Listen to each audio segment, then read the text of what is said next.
கதை சொல்லு. ஒரு வீரனோட கதையை கேளுங்க. வீரனோட கதை. சூத்திரதாரியின் சூதனை எரித்து அகங்காரனின் நெஞ்சை கிழித்து மாயாசுரனை நிர்மூலமாக்கும் துரையாய் நொந்து வெந்தவரின் பரவசத்தை சுமந்து வந்தாள் ஒரு மகாதா.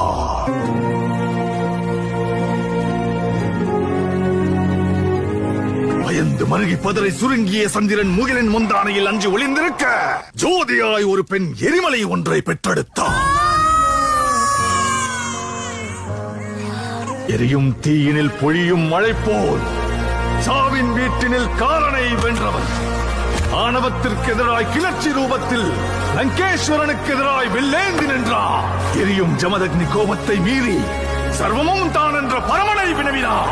வேட்டைக்காரரை வேட்டையாட ரணவேட்டையனாய் வந்தார்.